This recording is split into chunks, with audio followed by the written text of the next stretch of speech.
তুমি, চন্দ্রভানু এবং ওই তপস্বী এক নগরে, এক নক্ষত্রেও এক লগ্নে জন্মেছিলে। আপনার অনুমতি পেলে আমি ওই তপস্বীকে রাজসভায় আনতে পারি। এমন ডাকিনী মেয়েকে বাড়িতে রাখা আমার উচিত নয়।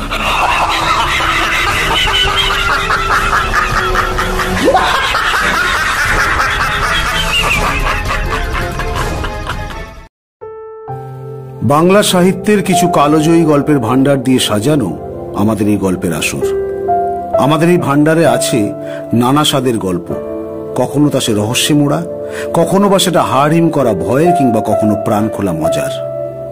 এই গল্পগুলো বেঁচে থাকুক আমাদের মনের মণিকোঠায় চিরকাল। গল্পের আসরে আমাদের আজকের নিবেদন ঈশ্বরচন্দ্র বন্দ্যোপাধ্যায়ের বিক্রম বেতালের প্রথম গল্প। নির্দেশনায় আমি মনোজ। গল্প পাঠে সূত্রধর, বেতাল এবং মন্ত্রীপুত্রের চরিত্রে আমি মনোজ, বিক্রমাদিত্য, বজ্রমুকুট এবং দন্তবাটের চরিত্রে অর্ক, যক্ষ, তপস্বী এবং সন্ন্যাসীর চরিত্রে বিশ্বজিৎ, বৃদ্ধা এবং রানীর চরিত্রে সোহিনী সেনগুপ্ত, রাজা চন্দ্রভানু এবং নগরপালের চরিত্রে শুভম ভৌমিক, সুন্দরী কন্যা এবং পদ্মাবতীর চরিত্রে হিয়া কুণ্ডু, স্বর্ণকারের চরিত্রে শুভদীপ দে রায়। সম্পাদনায় আমি মনোজ। আবহ সংযোজনে স্বর্ণদী। গল্পের প্রচ্ছদ রূপসা। আমাদের শ্রোতা বন্ধুদের কাছে শুধু একটাই অনুরোধ, আমাদের এই গল্পের আসরকে আরো বেশি করে জমিয়ে রাখতে আমাদের এই চ্যানেলটিকে লাইক, শেয়ার এবং সাবস্ক্রাইব করে দেবেন দয়া করে, এবং আপনার মূল্যবান মতামত অবশ্যই আমাদের কমেন্ট সেকশনে জানাবেন। শুরু হচ্ছে আমাদের আসরের আজকের গল্প, ঈশ্বরচন্দ্র বন্দ্যোপাধ্যায়ের বিক্রম বেতালের প্রথম গল্প।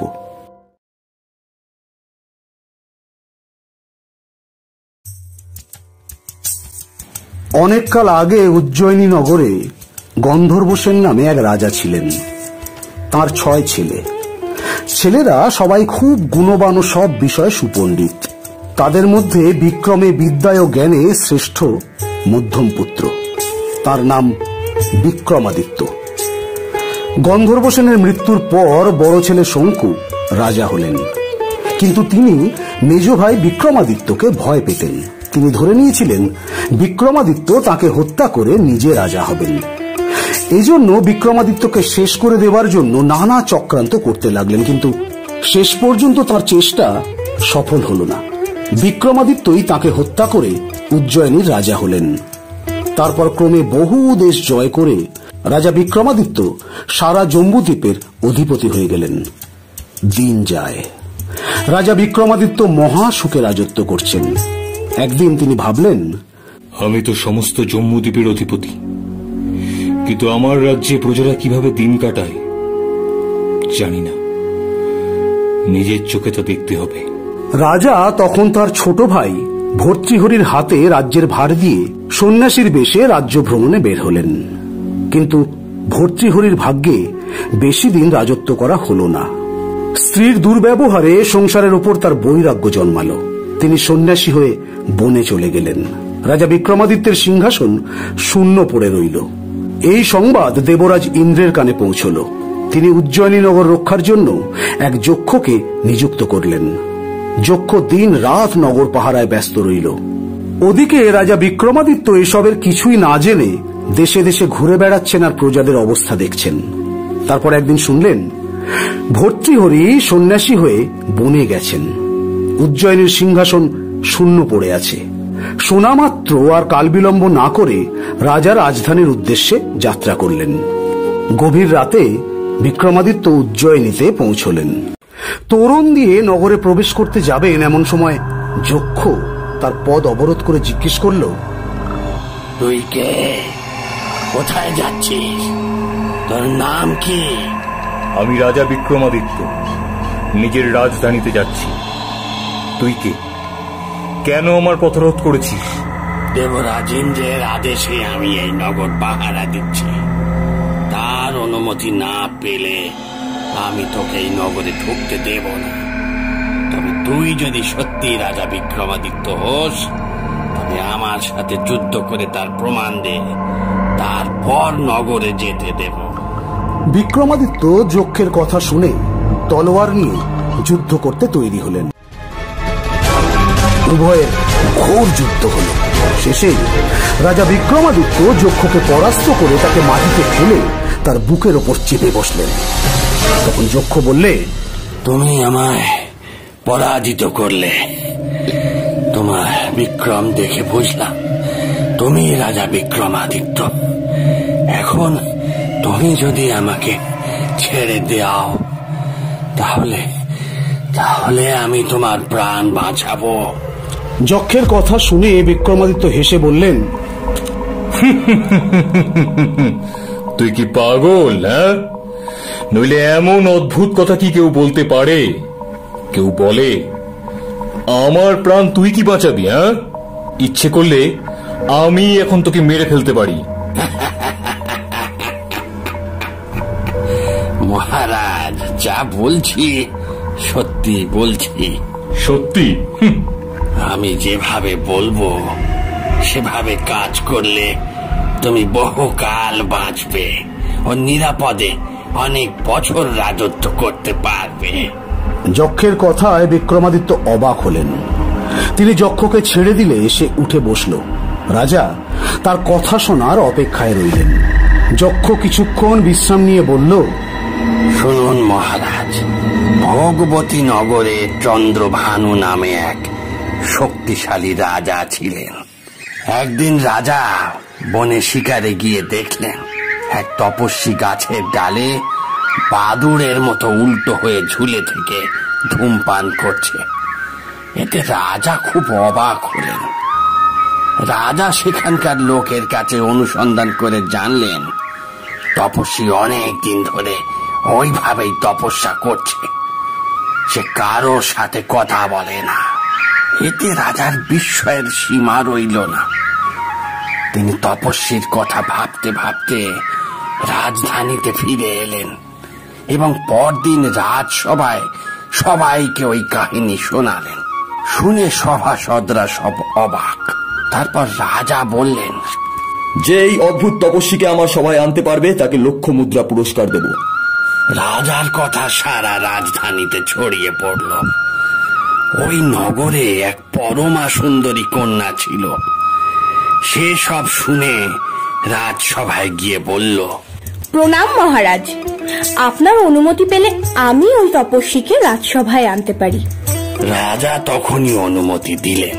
মেয়েটি তপস্বীকে রাজসভায় আনতে বনে চলে গেল। দেখল রাজা চন্দ্রভানু যেমনটি বলেছেন ঠিক তেমন ভাবে তপস্বী গাছের ডালে পা লাগিয়ে মাথার নিচের দিকে দিয়ে ধূমপান করছে। তপস্বীর শরীর অস্থি চর্মসার। সে কারোর সাথে কথা বলে না। এই অবস্থায় তার তপ ভঙ্গ করা কঠিন। মেয়েটি তখন অনেক ভেবে এক উপায় বের করল। সে ওই বনেই তপস্বীর কাছ থেকে কিছুটা দূরে খুব সুন্দর বাগানে ঘেরা একটা ঘর বানালো। তারপর প্রতিদিন সুস্বাদু মোহন ভোগ তৈরি করে এনে তপস্বীর মুখে দিতে লাগলো। একে তপস্বী বহুকাল অনাহারে ছিল, তার উপর সুস্বাদু মোহন ভোগ। একটু একটু করে সে সবই খেয়ে ফেলে। রোজ রোজ এভাবে মোহন ভোগ খেয়ে তপস্বী মোটা তাজা হলো ও তার শরীরে শক্তি ফিরে এলো। একদিন চোখ মেলে মেয়েটাকে দেখে গাছ থেকে নেমে তপস্বী জিজ্ঞাসা করলো, তুমি কে? একাই বনে কি করছো? আমি দেবকন্যা, তপস্যা করার জন্য এই বনে এসেছি। আমি আপনার আশ্রমের কাছেই থাকি। আমার বড় সৌভাগ্য যে আপনার সঙ্গে দেখা হলো। আমি ধন্য হলাম। আমি তোমার ব্যবহারে খুবই সন্তুষ্ট। তোমার আশ্রম দেখতে খুব ইচ্ছে করছে। তোমার যদি কোনো আপত্তি না থাকে আমাকে সেখানে নিয়ে চলো। মেয়েটি খুশি মনে তপস্বীকে নিজের ঘরে এনে ভালো ভালো ফল, শরবত এসব খেতে দিল। তপস্বী খেয়ে খুব তৃপ্ত হলো। মেয়েটির আদর যত্নে সে এতটাই মুগ্ধ যে আর নিজের আশ্রমে ফিরল না। তপস্যা ওখানেই শেষ। মেয়েটিকে বিয়ে করে তার ঘরেই থেকে গেল। তারপর যথা সময় তাদের একটি ছেলে হলো। এভাবেই দিন যায়। তপস্বী এখন ঘোর সংসারী। মেয়েটি একদিন তপস্বীকে বলল, এতদিন তো সংসার করলাম, এবার মনে হচ্ছে তীর্থে যাওয়া উচিত। তপস্বী রাজি হলো। মেয়েটি তখন তাদের ছেলেটিকে তপস্বীর কাঁধে চড়িয়ে রাজা চন্দ্রভানুর রাজধানীতে গিয়ে সোজা রাজসভায় ঢুকল। রাজা মেয়েটিকে চিনতে পেরে সভাসদদের বললেন, দেখো সবাই দেখো, মেয়েটি ঠিকই তপস্বীকে নিয়ে এসেছে, কিন্তু আমি ওর বুদ্ধি থেকে সত্যিই অবাক। রাজার কথায় তপস্বীর চৈতন্য হলো। বুঝল চন্দ্রভানু মেয়েটিকে পাঠিয়ে কৌশলে তাকে গাছ থেকে নামিয়ে তার তপস্যা ভঙ্গ করেছে। নিজের বোকামির জন্য তপস্বীর নিজের উপরেই প্রচন্ড রাগ হলো। তারপর রাজার উপরও তার ভীষণ রাগ হলো। কাঁধের ছেলেটিকে মাটিতে ছুঁড়ে ফেলে রাগে কাঁপতে কাঁপতে সে অন্য বনে চলে গেল। সেখানে গিয়ে আরো মনোযোগ দিয়ে কঠোর তপস্যা করতে লাগলো। তারপর সিদ্ধি লাভ করে রাজা চন্দ্রভানুকে মেরে ফেলল। গল্প শেষ করে যক্ষ বলল, মহারাজ, তুমি চন্দ্রভানু এবং ওই তপস্বী এক নগরে, এক নক্ষত্রে ও এক লগ্নে জন্মেছিলে। তুমি রাজার ঘরে জন্মে রাজ্য শাসন করছো। চন্দ্রভানু দেরি হয়েও ভাগ্য বলে ভোগবতী নগরের রাজা হয়েছিলেন, আর ওই তপস্বী কুমারের ছেলে হয়েও তপস্যা বলে রাজা চন্দ্রভানুকে হত্যা করে তাকে বেতাল বানিয়ে শ্মশানের এক শিরীষ গাছের ডালে ঝুলিয়ে রেখেছে। এখন সে তোমাকে হত্যার চেষ্টায় আছে। তা করতে পারলেই তার ইচ্ছে সফল হয়। তুমি যদি ওই তপস্বীর হাত থেকে রক্ষা পাও, তাহলে বহুকাল পরম সুখে ও নির্বিঘ্নে রাজত্ব করতে পারবে। মহারাজ, তুমি এসব কথা জানতে না, আমি তোমাকে জানিয়ে সাবধান করে দিলাম, আর এভাবেই তোমার প্রাণ রক্ষা করলাম।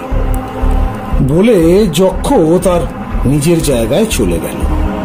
বিক্রমাদিত্য অবাক হয়ে যক্ষের কথাগুলো ভাবতে ভাবতে রাজবাড়িতে প্রবেশ করলেন। পরদিন সকালে সিংহাসনে বসলে সভাসদ ও প্রজারা তাকে দেখে খুব খুশি হল। সারা রাজ্যে উৎসবের ধুম পড়ে গেল। দিন যায়। বিক্রমাদিত্য মহাসুখে রাজত্ব করছেন। প্রজারাও মহানন্দে তার রাজ্যে বাস করছে। চারদিকে বিক্রমাদিত্যের জয় জয়কার। জয় মহারাজের জয়, জয় মহারাজের জয়, জয় মহারাজের জয়। একদিন সকালে পাত্র মিত্র সভাসদদের নিয়ে রাজা সভায় বসে আছেন। এমন সময় এক সন্ন্যাসী এসে তাকে একটা বেল দিয়ে আশীর্বাদ করলেন। রাজাও সন্ন্যাসীর কাছ থেকে বেলটি হাত পেতে নিলেন। রাজার সঙ্গে কিছুক্ষণ কথা বলে সন্ন্যাসী চলে গেলেন। রাজার সন্দেহ হল, যক্ষ যার কথা বলছিল এ বোধ হয় সেই তপস্বী, তাকে মারতে এসেছে। বেলে বিষ থাকতে পারে, এই বেল খাওয়া উচিত নয়। রাজা ভান্ডারীকে বেলটি রেখে দিতে হুকুম দিলেন। ভান্ডারী রাজার হুকুম পালন করল। পরদিন আবার সন্ন্যাসী রাজসভায় এলেন। আগের দিনের মতো সেদিনও রাজাকে বেল দিয়ে আশীর্বাদ করলেন। রাজাও বেলটি ভান্ডারীকে রাখতে দিলেন। এভাবে সন্ন্যাসী প্রতিদিন রাজসভায় এসে রাজাকে বেল দিয়ে আশীর্বাদ করে যান। রাজাও ভান্ডারীকে তা রেখে দিতে বলেন। একদিন রাজা তার বন্ধুদের সাথে নিয়ে ঘোড়াশাল দেখতে গেছেন। সন্ন্যাসী সেখানে গিয়েও রাজাকে একটি বেল দিয়ে আশীর্বাদ করলেন। কিন্তু রাজা বেলটি হাতে নেওয়ার সময় হঠাৎ মাটিতে পড়ে ভেঙে গেল। বেলের ভেতর থেকে উজ্জ্বল একটা রত্ন বেরিয়ে পড়ল। রাজা ও তার বন্ধুরা দেখে অবাক। এমন উজ্জ্বল রত্ন তারা আগে কখনো দেখেননি। রাজা সন্ন্যাসীকে জিজ্ঞেস করলেন, আপনি আমাকে এমন মূল্যবান রত্ন কেন দিলেন? মহারাজ, শাস্ত্রে আছে, রাজা, গুরু, জ্যোতিষী ও চিকিৎসকের কাছে খালি হাতে যেতে নেই। তাই আমি আপনার কাছে রত্নগর্ভ বেল নিয়ে আসি। আমি আপনাকে যত বেল দিয়েছি সবগুলোতেই একটি করে রত্ন আছে। সন্ন্যাসীর কথা শুনে রাজা ভান্ডারীকে আগের বেলগুলো আনতে বললেন। ভান্ডারী বেল নিয়ে এলে ভেঙে দেখা গেল সন্ন্যাসীর কথাই ঠিক। প্রতিটি বেলের মধ্যে একটি করে মূল্যবান উজ্জ্বল রত্ন আছে। রাজা সন্ন্যাসীকে নিয়ে রাজসভায় এলেন। তারপর জহুরীকে ডেকে রত্নগুলোর দাম যাচাই করতে দিলেন। জহুরী দেখে বলল, মহারাজ, এক একটি রত্নের দাম ওই 1 কোটি টাকার তো বেশি হবেই। রাজা সন্ন্যাসীকে সিংহাসনে নিজের পাশে বসিয়ে জিজ্ঞেস করলেন, আপনি সন্ন্যাসী হয়েও এমন মহামূল্য রত্ন কোথায় পেলেন? আর আমাকেই বা এগুলো দিচ্ছেন কেন? আপনার কোনো গোপন ইচ্ছে থাকলে সেটা আমায় বলুন, আমি যথাসাধ্য পূরণ করার চেষ্টা করব। মহারাজ, সভায় এত লোকের সামনে তো সে কথা বলা যাবে না। রাজা সন্ন্যাসীকে নিয়ে উঠে গেলেন। একান্তে এসে সন্ন্যাসী বললেন, মহারাজ, গোদাবরী নদীর তীরে এক শ্মশানে আমি মন্ত্র সাধনা করব, তাতে আমার অষ্টসিদ্ধি লাভ হবে। আপনার কাছে আমার বিনীত অনুরোধ, আপনি একদিন সেখানে গিয়ে সন্ধ্যা থেকে সকাল পর্যন্ত আমার কাছে থাকবেন, তাহলেই আমার সিদ্ধি লাভে সাহায্য হবে। তা আমায় কবে যেতে হবে বলুন? আগামী ভাদ্রকৃষ্ণ চতুর্দশীতে সন্ধ্যাবেলা আপনি একা আমার কাছে যাবেন। আপনি নিশ্চিন্ত থাকুন, আমি যাব। সন্ন্যাসী চলে গেলেন। তারপর ভাদ্র মাসে কৃষ্ণপক্ষের চতুর্দশীর দিন এলো। কথা মতো সন্ধেবেলা রাজা বিক্রমাদিত্য একটা তলোয়ার নিয়ে একা শ্মশানে গিয়ে দেখেন সন্ন্যাসী যোগাসনে বসে আছেন। তাকে ঘিরে অসংখ্য বিকটাকার ভূত, প্রেত, শঙ্খিনী, ডাকিনী মহানন্দে নেচে বেড়াচ্ছে। সন্ন্যাসীও 2 হাতে 2টি মরার মাথা নিয়ে খোল বাজানোর মতো বাজাচ্ছেন। তবে এই ভয়ঙ্কর দৃশ্য দেখেও রাজা ভয় পেলেন না। ভক্তি ভরে সন্ন্যাসীকে প্রণাম করে বললেন, সন্ন্যাসী বাবা, আমি এসেছি। আমাকে কি করতে হবে আপনি হুকুম করুন। মহারাজ, সৎ লোকেরা কখনো কথার বর খেলাপ করেন না। আপনি কথা রেখেছেন, আমার কাছে এসেছেন, আমি আপনার উপর খুবই সন্তুষ্ট। এখন আমাকে একটা কাজ করে দিলে আমি কৃতজ্ঞ হব। আমি আপনার যে কোনো অনুরোধ রক্ষা করতে রাজি। বেশ, তবে শুনুন, এখান থেকে দক্ষিণে 2 ক্রোশ দূরে এক শ্মশান আছে। সেই শ্মশানের শিরীষ গাছে একটা শব ঝোলানো আছে, দেখবেন। আপনি গিয়ে ওই শবটিকে আমাকে এনে দিন। রাজা তক্ষুনি শব আনতে দক্ষিণের শ্মশানে চললেন।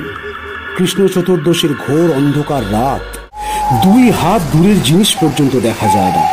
তার উপর আবার আকাশে ঘন মেঘ, ঝরঝর ধারায় বৃষ্টি, চারপাশে ভূতপ্রেতের হট্টগোল। এমন অবস্থায় কার না ভয় হয়? রাজা কিন্তু নির্ভয়ে চলেছেন। দক্ষিণের শ্মশানের কাছে যতই এগোন ভূতপ্রেতের দৌরাত্ম্য ততই বাড়ে। রাজা শ্মশানে ঢুকে এক ভয়ঙ্কর দৃশ্য দেখলেন। কোথাও বিকট মূর্তি ভূতপ্রেতটা জীবন্ত মানুষ ধরে খাচ্ছে, কোথাও ডাকিনীরা ছেলে মেয়ে ধরে চিবোচ্ছে। রাজা সেসব অগ্রাহ্য করে খুঁজতে খুঁজতে শিরীষ গাছের কাছে গিয়ে দেখলেন গাছটির গোড়া থেকে আগা পর্যন্ত ধক ধক করে জ্বলছে। ভয়ানক মার মার কাট কাট শব্দ হচ্ছে। রাজা শিরীষ গাছের তলায় গিয়ে দাঁড়ালেন। দেখলেন গাছের ডাল থেকে একটা দড়িতে বাঁধা মৃতদেহ ঝুলছে। গাছে উঠে তিনি দড়িটা কেটে দিলেন। মাটিতে পড়েই লাশটি কেঁদে উঠল।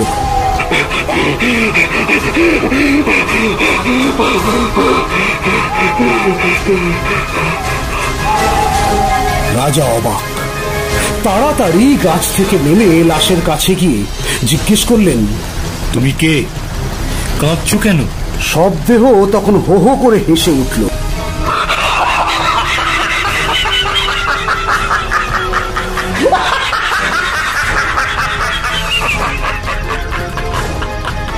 এই অদ্ভুত কাণ্ড দেখে রাজা আরো অবাক।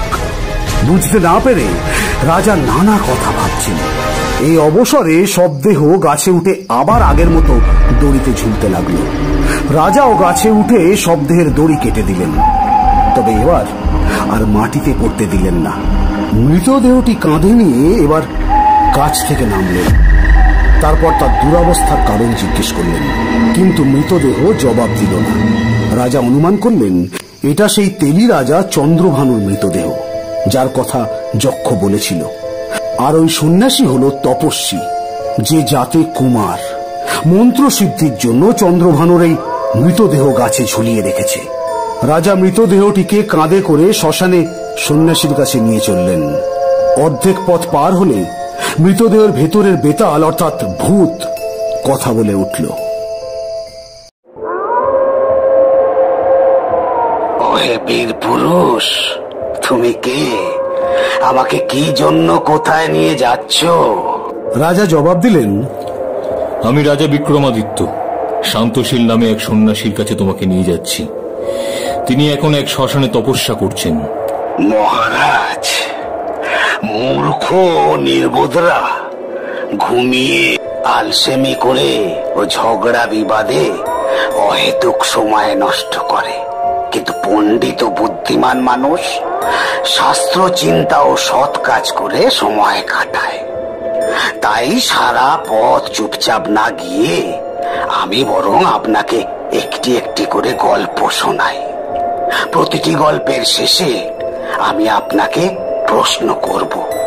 আপনি যদি তার ঠিক ঠিক জবাব দিতে পারেন তাহলে আমি গিয়ে গাছে উঠব, আর যদি ভুল জবাব দেন আপনি বুক ফেটে মারা যাবেন। অগত্যা রাজা বেতালের কথায় রাজি হলেন। তখন বেতাল তার গল্প আরম্ভ করল। শুনুন মহারাজ, বারাণসী নগরে প্রতাপ মুকুট নামে মহা ক্ষমতাধর এক রাজা ছিলেন। তার রানীর নাম ছিল মহাদেবী, আর পুত্রের নাম বজ্র মুকুট। রাজা রানী রাজকুমারকে খুব ভালোবাসতেন। একদিন বজ্রমুকুট মন্ত্রীপুত্রের সঙ্গে বনে হরিণ শিকারে বেরোলো। ঘুরে ঘুরে তারা বনের ভেতরের এক সুন্দর পুকুর পাড়ে এসে হাজির হলো। সেখানে ছিল একটা বকুল গাছ। দুই বন্ধু সেই গাছের নিচে তাদের ঘোড়া বেঁধে পুকুরে নেমে প্রথমে গোসল করলো। তারপর পুকুরের কাছ থেকে সামান্য দূরে মহাদেবের মন্দিরে পূজা করতে ঢুকলো। কিছুক্ষণ পর প্রথমে রাজকুমার বেরিয়ে এলো। সে সময় এক অপরূপ সুন্দরী রাজকন্যা ও তার সখীরা এসেছিল পুকুরে স্নান করতে। অন্য পারে গাছের ছায়ায় তারা ঘুরে বেড়াচ্ছিল। হঠাৎ রাজকুমার বজ্রমুকুট ও রাজকুমারীর চোখাচোখি হলো। রাজকুমারীর রূপে বজ্রমুকুট মোহিত হয়ে গেল। রাজকুমারীও রাজকুমারকে দেখে মুগ্ধ। তার চুলে গোঁজা পদ্ম ফুলটি হাতে নিয়ে এসে প্রথমে তার কানে ছোঁয়ালো, তারপর দাঁতে কেটে পায়ের কাছে ফেললো, তারপর আবার তুলে নিয়ে বুকে চেপে ধরল। শেষে রাজকুমারের দিকে বারবার ফিরে তাকাতে তাকাতে সখীদের নিয়ে চলে গেল। বজ্রমুকুট অস্থির হয়ে পড়ল। মন্ত্রীপুত্র মন্দির থেকে বেরিয়ে এলে বলল, বন্ধু, এই মাত্র একটা মেয়েকে দেখলাম। তার রূপের কোনো তুলনা নাই, কিন্তু সে কে? কোথায় তার বাড়ি? কার মেয়ে? আমি কিছুই জানি না। তাকে বিয়ে করতে না পারলে আমি প্রাণ আর রাখবো না। স্বীকার করার হবে না বুঝে মন্ত্রীপুত্র রাজকুমারকে নিয়ে বাড়ি ফিরে এলো। রাজকুমার আহার নিদ্রা ত্যাগ করলো। নির্জনে একা বসে বসে ভাবে। কারো সঙ্গে কথা বলে না, কারো সঙ্গে মেশে না, কাজকর্ম কিছুই করে না। মন্ত্রীপুত্র বন্ধুর এই দুর্দশা দেখে কাতর হয়ে পড়ল। সে মেয়েটিকে রাজকুমারের মন থেকে ভোলানোর অনেক চেষ্টা করলো, কিন্তু লাভ হলো না। রাজপুত্রের এক কথা, মেয়েটিকে তার চাই। মন্ত্রীপুত্র শেষে জিজ্ঞেস করল, বন্ধু, যাবার সময় সেই মেয়ে কি তোমায় কিছু বলেছিল? তুমিও কি কোনো কথা দিয়েছিলে তাকে?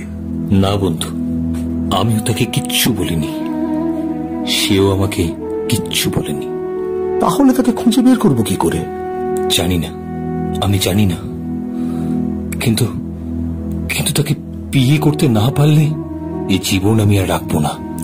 তখন মন্ত্রীপুত্র অনেক ভেবে চিনতে জিজ্ঞেস করলো, আচ্ছা, মেয়েটি কি কোনো ইঙ্গিত করেছে? পদ্মফুল নিয়ে মেয়েটি কি করেছিল রাজপুত্র মন্ত্রীপুত্রকে জানালো। শুনে মন্ত্রীপুত্রের মুখ উজ্জ্বল হলো। বলল, তোমার আর কোনো ভাবনা নেই। আমি ওই পদ্মফুলের কথা থেকে তার বিষয়ে সব জেনে গেছি। তোমাদের মিলন ঘটিয়ে দেব, তুমি অধীর হও না। বন্ধু, তুমি কি করে বুঝলে? সব খুলে বলো আমাকে, শুনে আমার মনটা শান্ত করি। মেয়েটি মাথা থেকে পদ্মফুল নিয়ে কানে রেখে বুঝিয়েছিল কর্ণাটনগরে তার বাড়ি। দাঁত দিয়ে ফুলে কামড় দিয়ে বুঝিয়েছিল সে দন্তবাট রাজার মেয়ে। পায়ের কাছে ফুল ফেলে বুঝিয়েছে তার নাম পদ্মাবতী। আর সবশেষে ফুলটিকে বুকে চেপে ধরে বুঝিয়েছে সে তোমাকে ভালোবেসে ফেলেছে। মন্ত্রীপুত্রের কথা শুনে রাজপুত্রের আনন্দের আর সীমা রইল না। বলল, বন্ধু বন্ধু তাড়াতাড়ি ওই কর্ণাটনগরে চলো। তখন দুজনে অস্ত্র শস্ত্র নিয়ে ঘোড়ায় চড়ে কর্ণাটনগরে রওনা হলো। কিছুদিন পর সেখানে পৌঁছে নগরের পথ দিয়ে যেতে যেতে দেখলো এক বৃদ্ধা তার বাড়ির দরজায় চুপ করে বসে আছে। দুজনে ঘোড়া থেকে নেমে তার কাছে গিয়ে বলল, মা, আমরা বিদেশি বণিক, বাণিজ্যের জন্য এখানে এসেছি। আমাদের জিনিসপত্র সব পরে আসছে। যদি দয়া করে তোমার এই বাড়িতে আমাদের কয়েকদিন থাকতে দাও, বড় উপকার হয় মা। দুজনের সুন্দর চেহারা ও মধুর ব্যবহারে খুশি হয়ে বৃদ্ধা বলল, বাবারা, এ বাড়ি তোমাদেরই, যতদিন ইচ্ছা থাকো। দুই বন্ধু বৃদ্ধার বাড়িতে উঠল। কথায় কথায় মন্ত্রীপুত্র জিজ্ঞেস করলো, মা, তোমার কে কে আছে? তোমার সংসার কি করে চলে? আমার ছেলে রাজ সরকারের চাকরি করে। রাজা তাকে বড় ভালোবাসেন। পদ্মাবতী নামে রাজার এক মেয়ে আছে। আমি তার ধাত্রী ছিলাম, এখন বুড়ি হয়েছি, সেজন্য বাড়িতেই থাকি। রাজা দয়া করে আমার খাওয়া পড়ার ব্যবস্থা করেন। রাজকন্যা আমাকে ভীষণ ভালোবাসে। আমি রোজ তাকে একবার করে দেখতে যাই। কাল যখন রাজবাড়িতে যাবে আমাকে একবার বলবে, আমি তার কাছে একটা খবর পাঠাবো। এর জরুরি হলে এখনই বলো, আমি রাজকন্যাকে জানিয়ে দিয়ে আসি। মন্ত্রীপুত্র বৃদ্ধাকে বলল, তুমি রাজকন্যাকে বলবে শুক্লা পঞ্চমীতে বনের ভেতর পুকুর পাড়ে যে রাজকুমারকে দেখেছিল সে এসেছে।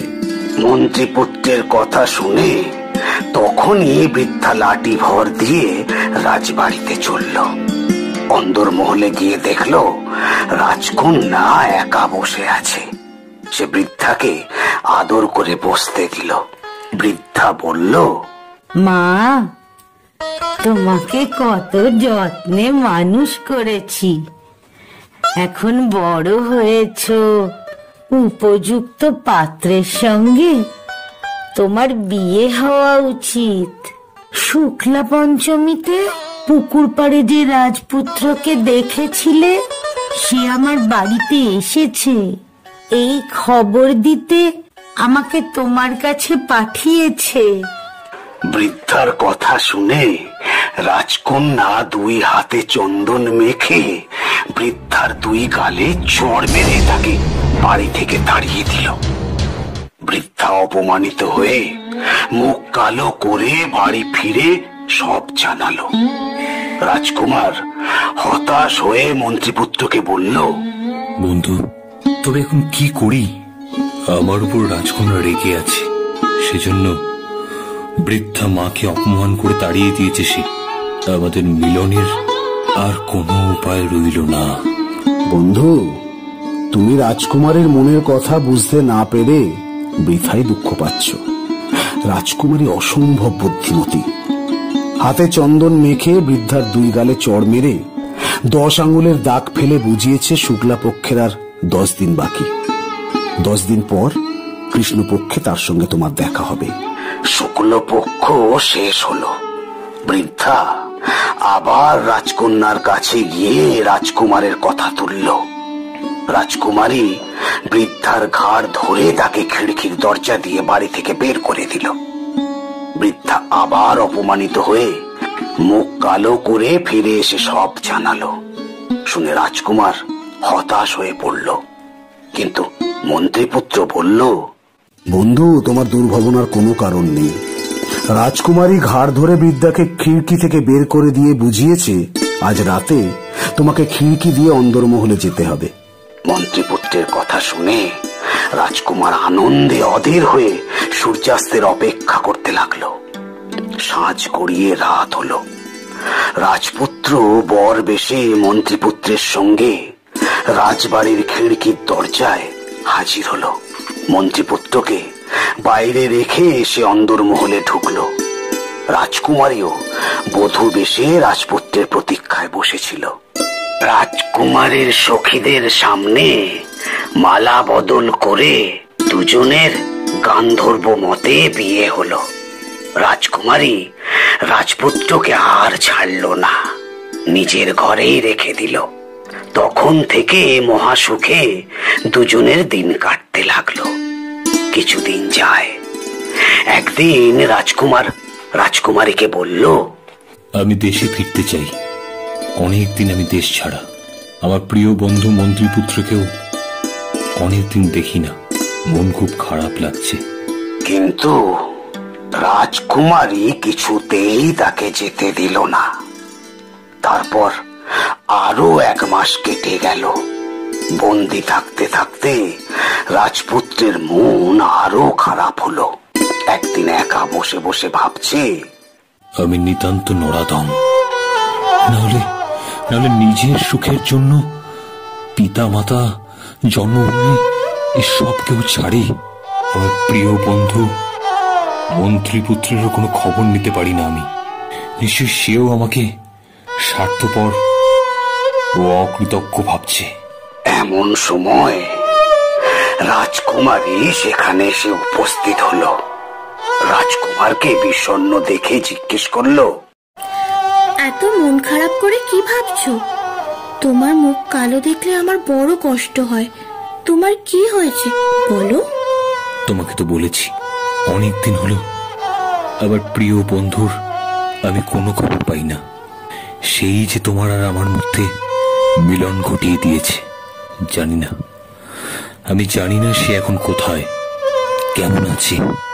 রাজকুমারী বুঝলো মন্ত্রীপুত্রের বুদ্ধিতেই রাজকুমার ওর কাছে আসতে পেরেছে। বলল, প্রিয় বন্ধুকে না দেখলে কষ্ট হওয়াটাই তো স্বাভাবিক। এতদিন তার খবর না নেওয়াটা খুব অন্যায় হয়েছে। তাকে খুশি করতে আমি নিজ হাতে মিষ্টি বানিয়ে পাঠাবো। তুমিও এখন কিছুক্ষণের জন্য তাকে গিয়ে দেখে এসো। রাজকুমার খিড়কির দরজা দিয়ে বেরিয়ে বৃদ্ধার বাড়িতে গিয়ে উপস্থিত হলো। অনেক দিন পরে বন্ধুর দেখা পেয়ে তার আনন্দের আর সীমা রইল না। দুজনের অনেক কথা হলো। এদিকে রাজপুত্রকে বন্ধুর কাছে পাঠিয়ে রাজকুমারী ভাবল, রাজকুমার নিশ্চয়ই বন্ধুর কাছে আমাদের গোপন বিয়ের কথা বলবে। রাজকুমার নিশ্চয়ই বন্ধুর কাছে আমাদের গোপন বিয়ের কথা বলবে। মন্ত্রীপুত্র তার অন্য বন্ধুদের বলবে। এই কান্ন হতে হতে শেষে আমার মা বাবার কানেও উঠবে। শুনে তারা আমার ওপর রাগ করবে। অতএব মন্ত্রীপুত্রকে জীবিত রাখা উচিত হবে না। রাজকুমারী তখন নানা রকম খাবার বানিয়ে তাতে বেশ মিশিয়ে তার এক সখীকে দিয়ে বৃদ্ধার বাড়িতে পাঠিয়ে দিল। রাজপুত্র বলল, বন্ধু, আমার স্ত্রী নিজের হাতে তোমার জন্য খাবার বানিয়ে পাঠিয়েছে। আবার সামনে বসে তুমি খাও। আমি খুব খুশি হব। তাকে গিয়ে বলতে পারবো তুমি খাবার খেয়ে খুব প্রশংসা করেছ। মন্ত্রীপুত্র কিছুক্ষণ চুপ করে থেকে বলল, বন্ধু, তুমি কিছু মনে করো না, এই খাবার আমি খেতে পারবো না। এই খাবার খেলে আমি সঙ্গে সঙ্গে মারা যাব। তোমার স্ত্রী আমার জন্য বিষ মেশানো খাবার পাঠিয়েছে। বন্ধু, তুমি কি বলছো? আমি তো কিছুই বুঝতে পারছি না। তুমি তাকে দেখোনি, চেনো না, হয়তো সেজন্যই তুমি এমন কথা বলছো। তার নামে এমন দোষ দেওয়া খুব অন্যায় হবে। যা হোক, তোমার সামনেই আমি সন্দেহ দূর করছি। বলে একটা নাড়ু নিয়ে বিড়ালকে খেতে দিল। বিড়ালটি নাড়ু খেয়ে মরে গেল। দেখে রাজপুত্র ভীষণ রেগে গিয়ে বলল, এমন পাপিষ্টার মুখ দেখাও পাপ। জীবনে আমি আর কখনোই তার মুখ দেখবো না। না বন্ধু, কৌশলে তাকে আমাদের রাজধানীতে নিয়ে যেতে হবে। ঠিক আছে, তুমি যা বলবে আমি তাই করব। তুমি তোমার স্ত্রীর কাছে যাও, তাকে বলো মন্ত্রীপুত্র তোমার তৈরি খাবার খেয়ে ঘুমিয়ে পড়েছে। আমি তোমাকে না দেখে বেশিক্ষণ থাকতে পারি না, তাই তার ঘুম ভাঙার অপেক্ষা না করেই চলে এসেছি। তারপর রাতে তোমার স্ত্রী যখন ঘুমোবে তখন তার গা থেকে সব অলংকার খুলে নিয়ে তার বাঁ পায়ে ত্রিশূলের চিহ্ন এঁকে দিয়ে আমার কাছে চলে আসবে। বন্ধুর কথায় রাজি হয়ে রাজকুমার রাজবাড়িতে ফিরে গেল।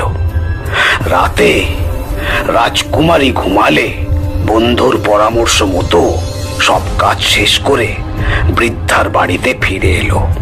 পরদিন সকালে মন্ত্রীপুত্র এক শ্মশানে গিয়ে যোগী সাজলো। রাজপুত্রকে সাজালো তার শিষ্য। তারপর বলল, তুমি এই অলংকারগুলো বিক্রি করতে নিয়ে যাও। কেউ তোমাকে চোর সন্দেহ করলে তাকে আমার কাছে নিয়ে আসবে। ঠিক আছে, তুমি যা বলবে। রাজপুত্র বন্ধুর কথা মতো অলংকার বিক্রি করতে এক স্বর্ণকারের দোকানে ঢুকলো। স্বর্ণকার অলংকার দেখে অবাক। কিছুদিন আগে সেই রাজকুমারীকে এগুলো বানিয়ে দিয়েছিল। তার সন্দেহ হলো এই বিদেশি লোকটি অলংকারগুলো চুরি করেছে। সে রাজপুত্রকে জিজ্ঞেস করলো, এই বিদেশি লোকটা অলংকারগুলো চুরি করেছে? এসব গয়না তুমি কোথায় পেলে? এগুলো রাজকুমারীর গয়না, নিশ্চয়ই তুমি চুরি করেছো। না, আমি চুরি করিনি। আমার গুরু আমাকে বিক্রি করতে দিয়েছেন। এক কথা দু কথায় প্রচন্ড ঝগড়া শুরু হলো। স্বর্ণকারের দোকানের সামনে ভিড় জমে গেল। শেষে নগরপালের কাছে খবর পৌঁছলো। সে এসে রাজপুত্রকে জিজ্ঞেস করলো, এই অলংকার তুমি কোথায় পেলে? আবার গুরুদেব শ্মশানে বাস করেন। তিনি আমাকে এই গয়নাগুলো বিক্রি করতে পাঠিয়েছেন, বিশ্বাস করুন। কিন্তু তিনি এগুলো কোথায় পেয়েছেন তা আমি জানি না। রাজপুত্রের কথা শুনে নগরপাল শ্মশানে গিয়ে মন্ত্রীপুত্রকেও ধরল। তারপর সমস্ত অলংকার ও স্বর্ণকারকে সহ রাজপুত্র মন্ত্রীপুত্র দুজনকে নিয়ে রাজার কাছে হাজির হলো। নগরপালের কাছে সব কথা শুনে রাজার মনে সন্দেহ দেখা দিল। রাজা যোগী রূপী মন্ত্রীপুত্রকে একান্তে ডেকে নিয়ে অতি বিনীতভাবে জিজ্ঞেস করলেন, প্রভু, এইসব অলংকার আপনি কোথায় পেলেন? গত কৃষ্ণ চতুর্দশী রাতে আমি নগরের শেষে শ্মশানে ডাকিনী মন্ত্র সাধন করছিলাম। আমার মন্ত্রের বলে ডাকিনী এসে সিদ্ধিলাভের ফলস্বরূপ তার এই অলংকারগুলো আমাকে দিয়ে গেছেন। আমিও তার বাঁ পায়ে ত্রিশূলের চিহ্ন এঁকে দিয়েছি। যোগীর কথায় রাজার সন্দেহ আরো বাড়ল। তিনি অন্দরমহলে গিয়ে রানীকে জিজ্ঞেস করলেন, দেখো তো পদ্মাবতীর বাঁ পায়ে কোনো চিহ্ন আছে কিনা। রানী দেখে এসে বলল, হ্যাঁ, একটা ত্রিশূলের চিহ্ন আছে বটে। রানীর কথা শুনে রাজা লজ্জায় মাথা হেঁট করে ভাবতে লাগলেন, আমি যা ভেবেছিলাম ঠিক তাই হলো। এমন ডাকিনী মেয়েকে বাড়িতে রাখা আমার উচিত নয়, এতে অধর্ম হবে। কিন্তু কি বা করা যায়? পণ্ডিতদের কাছে পরামর্শ নিতে গেলে আমাদের ঘরের কথা সব প্রকাশ হয়ে পড়বে। তার চেয়ে বরং ওই যোগীকেই জিজ্ঞাসা করা যাক। তিনি তো সবই জানেন, তার কাছে আর নতুন করে কিছু প্রকাশ হওয়ার ভয় নেই। রাজা তখন মন্ত্রীপুত্রের পরামর্শ চাইলেন। মন্ত্রীপুত্র বলল, মহারাজ, শাস্ত্রে আছে স্ত্রীলোক গুরুতর অপরাধ করলেও তাকে হত্যা করতে নেই, তবে রাজা তাকে নির্বাসন দণ্ড দিতে পারে।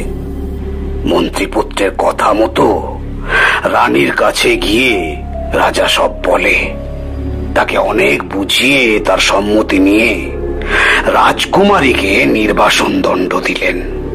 রাজার আদেশ মতো বাহকরা পদ্মাবতীকে পালকিতে চড়িয়ে এক গভীর বনে রেখে এলো। ওদিকে মন্ত্রীপুত্র ও রাজপুত্রকে নিয়ে গোপনে তাদের অনুসরণ করল। রাজার লোকেরা চলে গেলে পদ্মাবতীর কাছে গিয়ে দেখে সে গাছের তলায় একা বসে কাঁদছে। দুই বন্ধু তাকে সান্ত্বনা দিয়ে নিজেদের রাজধানীতে নিয়ে এলো। প্রজারা তাদের দেখে খুশি হলো। রাজা প্রতাপ মুকুট পুত্র ও পুত্রবধূর মুখ দেখে খুশি হয়ে তাদের আশীর্বাদ করলেন। তার আদেশে নগরে মহোৎসব আরম্ভ হলো।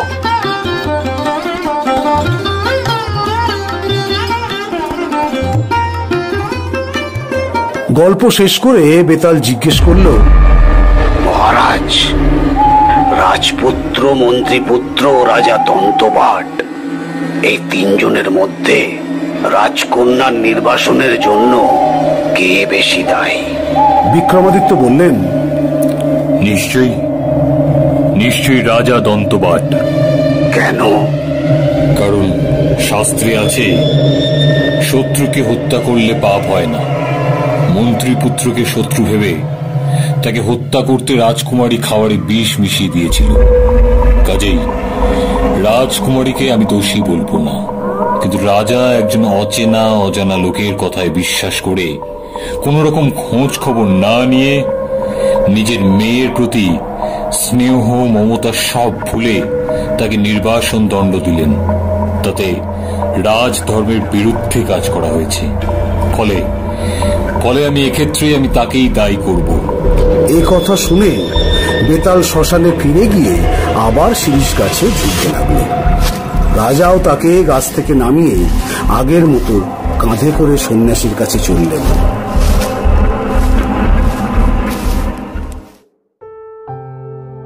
আজ আমাদের আসর এই পর্যন্তই।